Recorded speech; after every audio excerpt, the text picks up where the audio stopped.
Good morning, everyone. It's July 21st, 2023.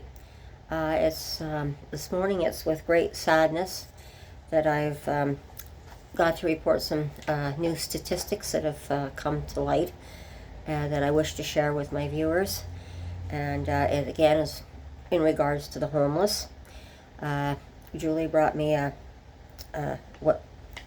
piece of paper, but it's got 24 names, some with photos on it, and the title of it is In Loving Memory, and this is from March 2023 to June 2023, and 24 of the homeless that we've lost that have since died, whether it's overdoses, whether it's drug related, whatever. It's these 24 people have lost their lives within 4 months. And this is the statistic. What I want to do is I'm going to read off the names the best I can. And you'll have to please excuse me because, again, pronouncing names is very difficult to pronounce. But in this, we have 17 of them have their pictures up with their names. The rest of them, they have no pictures for them, so you cannot see their faces. But in lieu of the faces, they have candles up in memory of them. So I'm going to start with the first group that has their pictures up. The first person on the list is Brendan McLean. The second one, Eduardo Laguerre, Connor Whiteside, Jessica Kanatgok, Susan Anastopoulos, Claude Lavoie, Jacques Bedard, Felice Chacot, Russell Scott, Stuart Gatt, James Mitchell, Tanner Henestrama, James Villon, Ken McRae, Rabia Hamad, James Lloyd, Deborah Lee Allen. Those are the ones with the faces. The next that do not have faces are Scott Bruel, Sandy Gordon, Emmanuel Fernandez, Daniel King, Abdallah Bassouni, Tara Lynn Lumley, and Adrian Ronacher. Like I said, pronouncing names is very difficult. I was just doing the best I could. But again, this is in loving memory of 24 people who have died from March of this year till June of this year. And this is one of the statistics that has come out.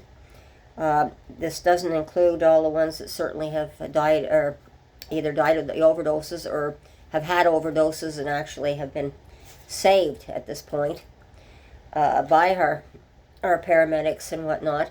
But from what Julie was saying in one of her earlier videos, that someone told her it was a possible estimate of 400 to 500 overdoses, and this may have even been a conservative estimate. But this is what we're facing down here. I just wanted to give a shout out to these people, and perhaps some of you may even know some of these people. If I pronounced their name incorrectly, I do apologize for that. But I think it's very important that we put some, literally put a face on some of these people, because just all the statistics with no names or faces, it's really, really very difficult to comprehend what is actually happening in a part of our city that feels like it's just totally falling apart at the very roots. And I again thank you people for watching, and I appreciate your support.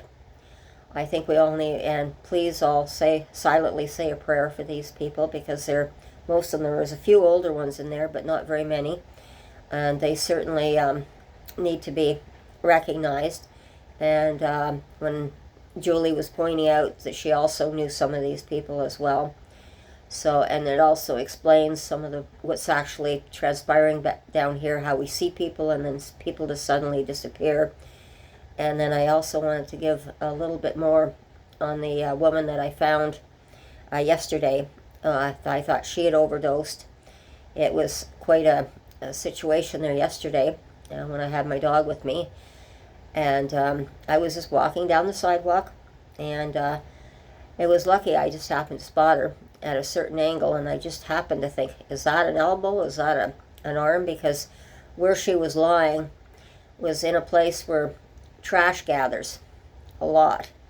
We've got Chesterfields, we've got things that are constantly being thrown out in that spot. So when I first glanced at it, I thought, oh, just another piece of trash.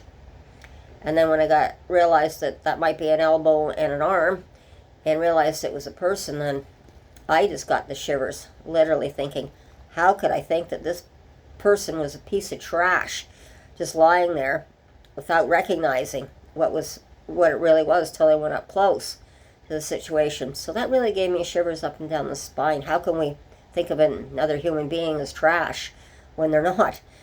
And it's a scary feeling. And then it brought to mind what's going on out west right now, and in one of our dumps out west, where 2 Indigenous women are supposedly in the garbage dump, literally, and they've been blockading and trying to get those people out of the garbage dump, and realizing that's probably where their final resting place is most likely going to be for these 2 women.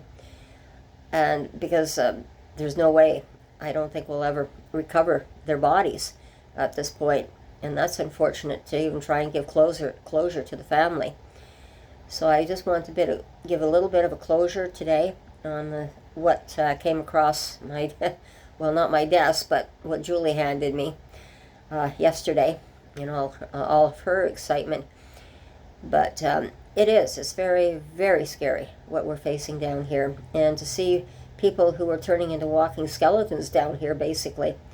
And the only way to describe it is, as I said, Canada's becoming, in a sense, a third world country with this group of people, because it's like when you look at the films and of people overseas and they're starving, they are actually starving themselves to death at the same time. As Julie said, they don't want to eat. They're up all different hours, sometimes weeks on end, and so they're not eating nutritious food. So we're losing them at an alarming rate. So I'm just going to do a short video today. And thank you again, and I really appreciate everyone listening to me. But I just wanted to give you a very sad update today. And everyone, take care, be safe, check your surroundings, and honestly, looking at that, hug your loved ones really close, and be thankful you've got your loved ones with you. And you don't have to go through something like this when the police come knocking at your door to tell you, well, you've just lost one of your relatives. So be safe, take care, and thank you very much, and bye-bye.